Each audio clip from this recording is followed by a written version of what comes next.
आज ले आया हूँ मैं कोलकाता की एक और हॉन्टेड मेट्रो की कहानी, जिसको सुनकर आप और आपके पूरे परिवार की रूह जानी है कांप।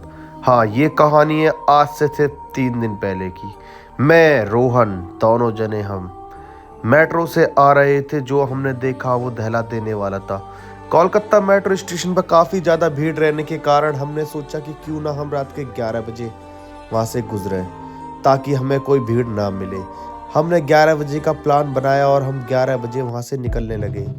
हमें नहीं पता था कि वो मेट्रो स्टेशन हमारी जान के काबिल पड़ जाएगा। हमने देखा कि उस मेट्रो स्टेशन में चारों तरफ कोई नहीं है। एक लड़की सुनसान जगह पर बैठी हुई है। मैंने कहा इससे पूछ लेता हूँ, बहन जी कोई दिक्कत तो नहीं है। मैं जा ही रहा था कि रोहन ने कहा नहीं, मैं पूछ कर आता हूँ। मैंने कहा ठीक है, तू पूछ आ। रोहन गया और रोहन ने पूछा, जी बहन जी कोई दिक्कत तो नहीं है।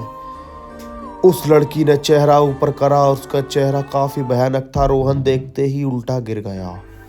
रोहन उल्टा गिरा ही था कि उसकी बैंड बज गई। उसकी बैंड बजते ही वो भागते भागते मेरे पास आता है और मुझसे कहता है, भाई ये लड़की नहीं, ये तो पिशाचनी है। मैंने कहा क्या बकवास कर रहा है, कौन पिशाचनी है, मुझे दिखा। रोहन ने कहा वो लड़की जो उधर बैठी है। मैं देखता हूँ उसकी तरफ, मेरी आंखें तहट जाती है। मैं कहता हूँ अरे ये तो बहुत डरावनी लग रही है। मैं और रोहन जाकर एक पिलर के पीछे छुप जाते हैं, पर पिलर इतना पतला था कि वो जो रूहानी शक्ति थी हम दोनों को देख पा रही थी। ना चाहकर भी मैं रोहन को नहीं छुपा पा रहा था और रोहन मुझे नहीं छुपा पा रहा था। हम दोनों एक दूसरे को छुपा रहे थे और वो पिशाचनी हमारे पास आए जा रही थी। मतलब हमारी रूह कांपने लगी थी। इंतजार था तो मेट्रो का कि कब वो मेट्रो आए और हमें अपने अंदर घुसाए और हमें हमारे स्टेशन पर छोड़कर आए। पर समय बीतने के साथ मेट्रो नहीं दिख रही थी दूर दूर तक। फिर जो हमारे साथ हुआ, हमने उसको घूरा काफी दूर दूर तक, पर वो रूहानी शक्ति हमारी तरफ बढ़े ही जा रही थी, बढ़े ही जा रही थी, बढ़े ही जा रही थी। मैं और रोहन दोनों अतरज में थे कि ये क्या हो रहा है। हाँ जी, ये क्या हो रहा है। हम दोनों वहां से भागने लगे और हम स्टेयर्स पर चढ़ गए। जैसे ही हम मेट्रो स्टेशन से बाहर निकलने वाले थे कि हमने देखा वो लड़की हमारे सामने खड़ी है। उसको देखकर हमारी रूह सी कांप गई। हम सहम गए, डर गए, अरे ये कैसे सामने आ गई। मैं और रोहन वापस भागने लगे। हम भाग रहे थे कि हमारा पैर फिसला और हम स्टेयर से नीचे तक गिरे। मेरी कोहनी छिल गई, रोहन के हाथ में चोट आ गई।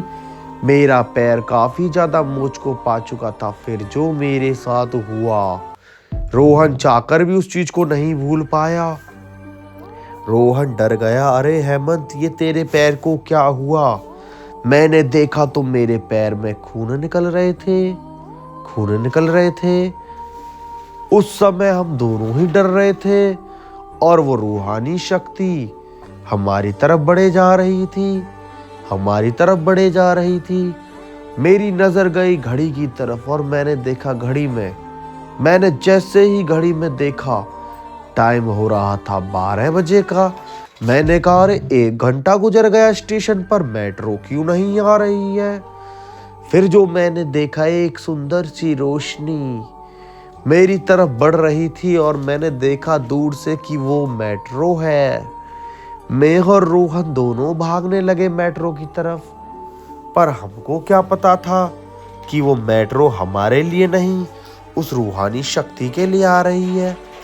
वो रूहानी शक्ति बढ़ती बढ़ती बढ़ती बढ़ती हमारी तरफ आने की जगह मुड़ गई।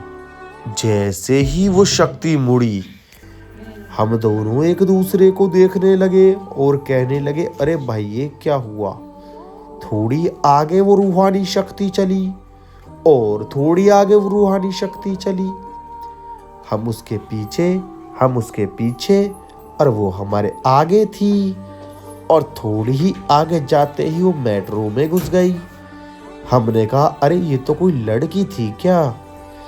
जैसे ही वो मेट्रो में घुसी, शीशे बंद हुए और शीशे बंद होते ही जो हुआ वो दहला देने वाला था।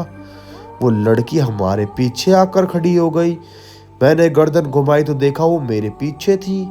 मैं भागा और रोहन भी भागा और कूद कर हम मेट्रो में घुस गए। उसके बाद हम अपने स्टेशन पर पहुंचे और उसके बाद निकलने के बाद अपने घर आ गए। आज का तीसरा दिन है और हमने मेट्रो के दर्शन नहीं किए हैं। आई होप ये कहानी तो पसंद आ गई होगी, तो इसको लाइक करिए और अपने बच्चों को सुनाइए, वो भी डर जाएंगे, उनको नींद नहीं आएगी। मिलते हैं नई कहानी के साथ, फॉलो कर लीजिए। बाय कह दूंगा मैं आप सभी को, टाटा।